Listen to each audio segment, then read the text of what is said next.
The 2024 F150 introduces a few notable changes over the 2023 model.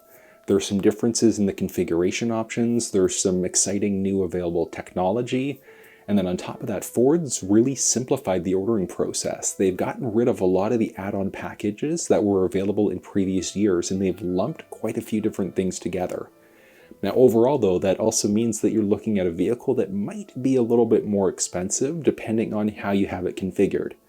But as an example, I built out a 2023 versus a 2024 F150 XLT 302A Super Crew 4x4, and they were pretty close from a dollars and cents perspective.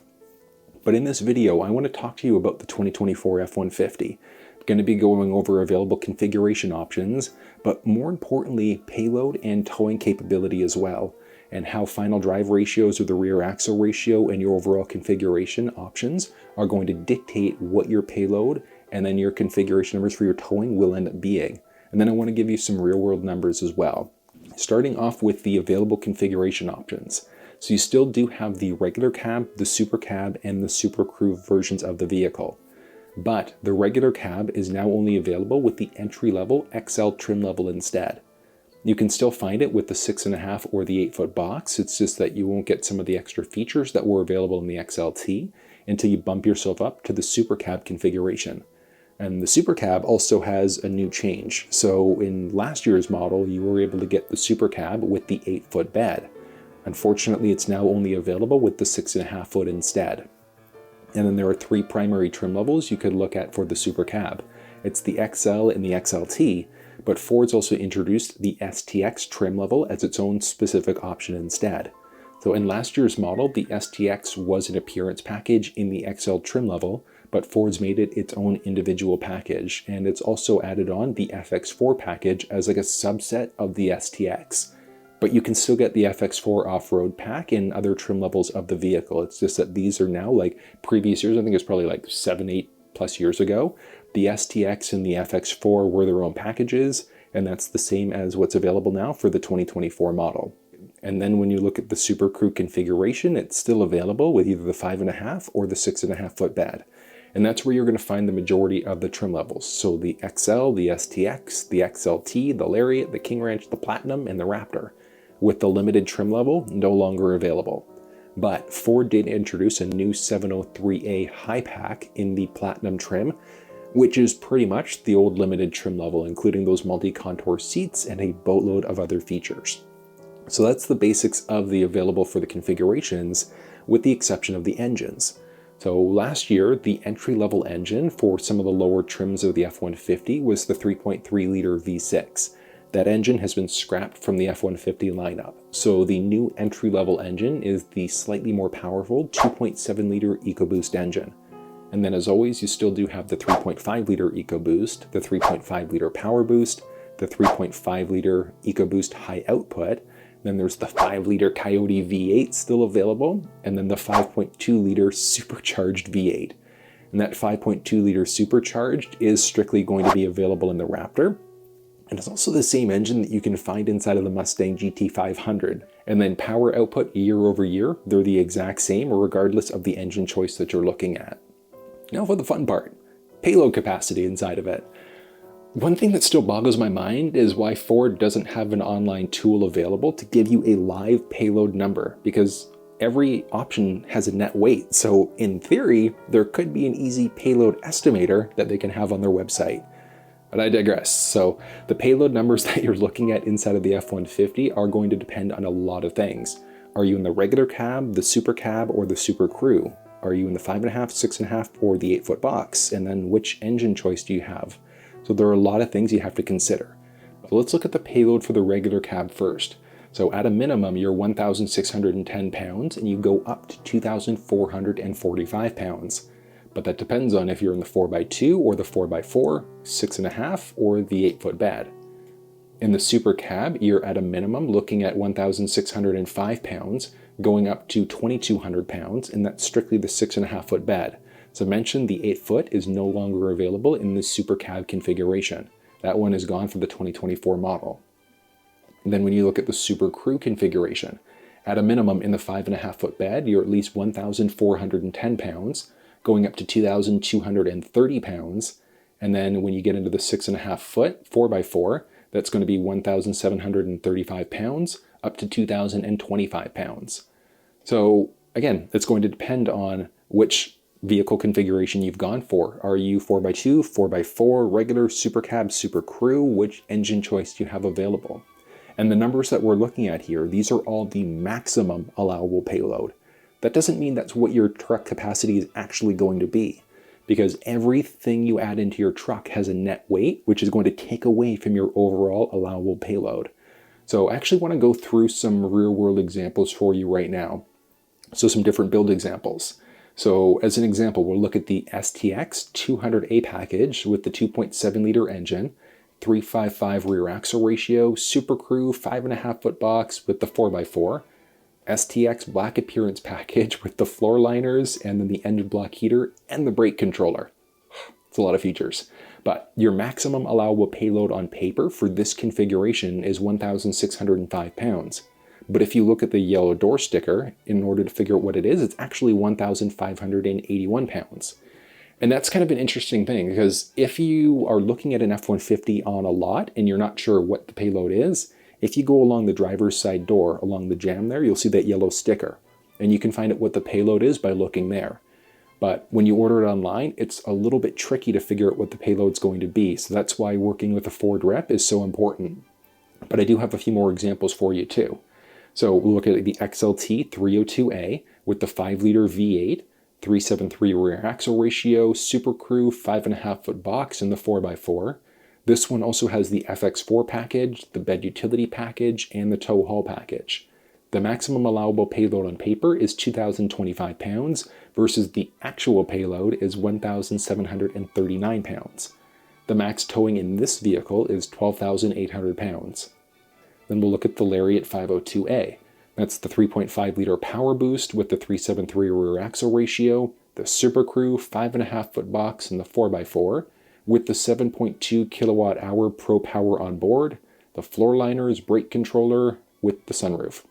The max payload on paper is 1,735 pounds versus the actual payload sticker is 1,416 pounds, and this truck can pull up to 11,200 pounds.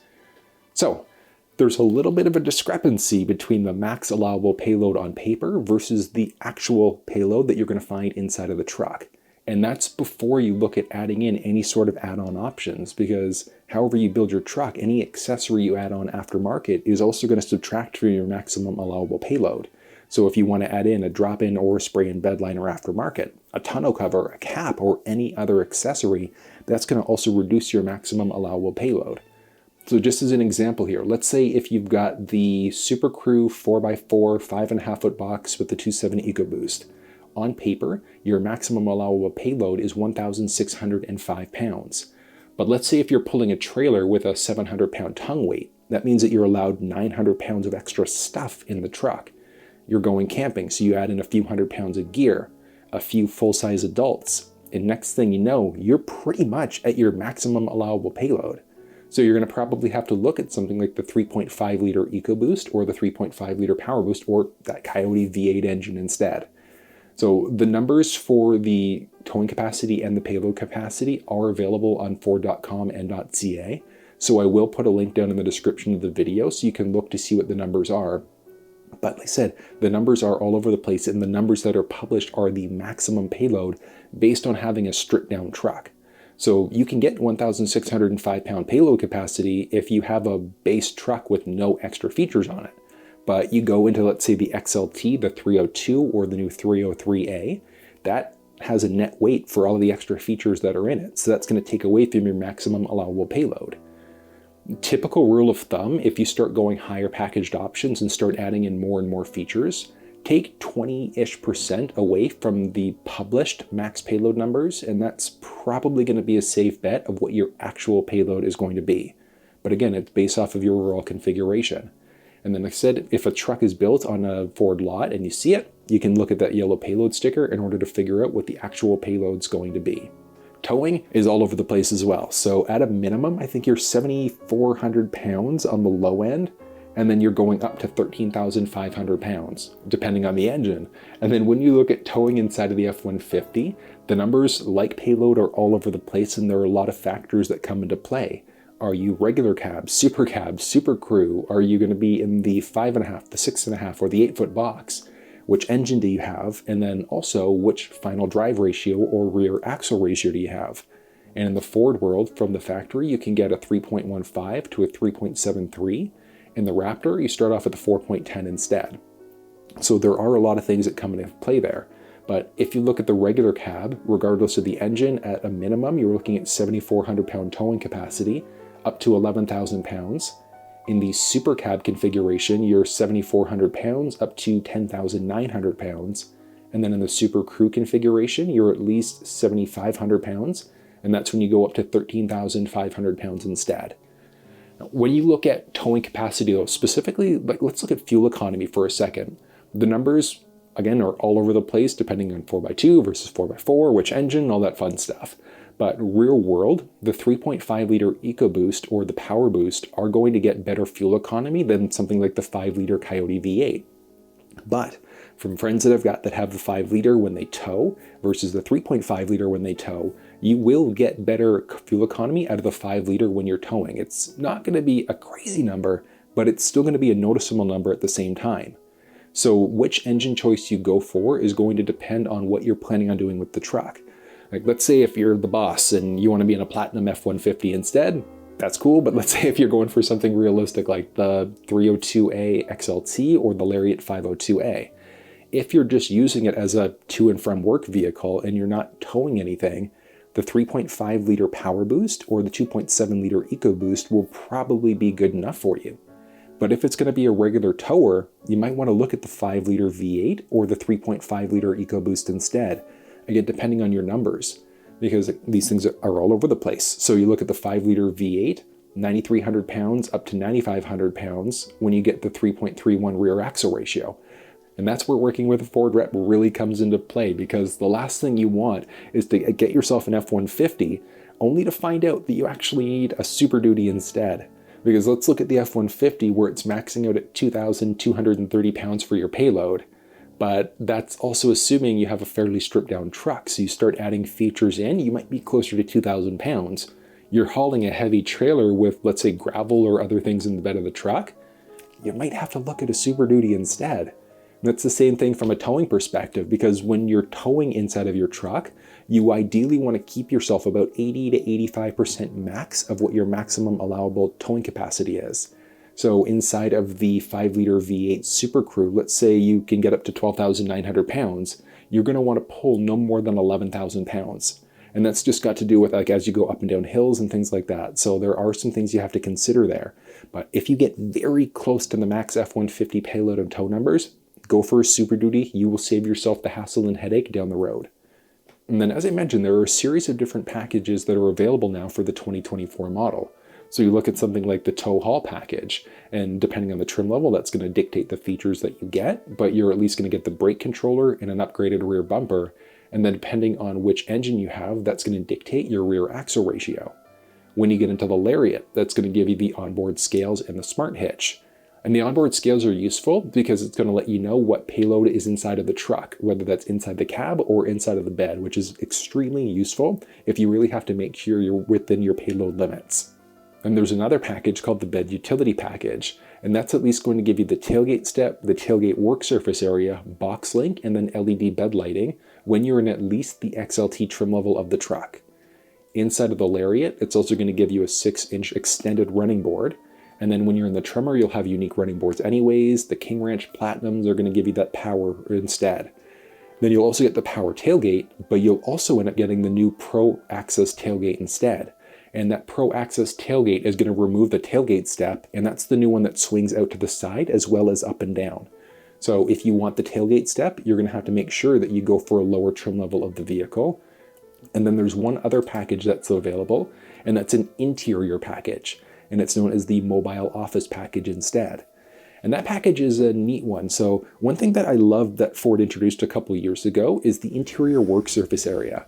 So when you have the console set up, there was that option to have a flat work surface, which I thought was a brilliant design choice. But inside of the 2024 model, it's now packaged together with a few other features. So depending on the trim level, you're going to get that console work surface area, along with some 400 watt outlets. Then you're potentially going to get the partition lockable storage over and above that. And that partition lockable storage, second row, extremely useful because fully lockable. If you have to carry some things that need to be locked up while you're transporting them, that is available, which is extremely useful. But if you want to know how the partition lockable storage works, I have put together a walkthrough video explaining it. And then there are a few extra pieces of technology now that are available for the 2024 model. There is a head-up display that's available inside of some trims of the F-150, and same thing with Blue Cruise. And Blue Cruise is Ford's hands-free driving. I was in the 2024 Nautilus recently, and that had the hands-free driving, and the Blue Cruise system is incredible. Just like literally hands-free, it watches your eyes, and it can go around bends. It's essentially adaptive cruise control on steroids. It is amazing. As a default, you're going to get 90 days of included service, but you can prepay for 3 years in advance if you want to. And then after the 90 days are up, if you choose to continue on with it, it's just a subscription basis from that perspective. Then there's one other thing with navigation. So factory navigation is now standard in every trim level of the vehicle, but it's connected navigation instead of built-in. So what that means is that after the year of service is up, you get 1 year of connected service. It reverts into a dead moving map that just follows you around unless you subscribe to the service. So that's different from previous years where it was connected built-in, where it would default to just a traditional GPS instead. But you still do have the option of connecting wirelessly through Android Auto or Apple CarPlay, so you can use Google Maps, Apple Maps, or Waze. So that technology still is available. But that was a look at some of the basics of the 2024 F-150. If you have any questions about towing capacity, payload capacity, or other things, drop down in the comments section below and let me know. And then as I release videos for the F-150 over the next couple of weeks, I'll make sure that I update the description of this video with the new ones. The STX video is coming very soon. But if you found this video useful, give it a thumbs up and share it with someone if you think they might find it helpful as well. And until I see you next time, take care.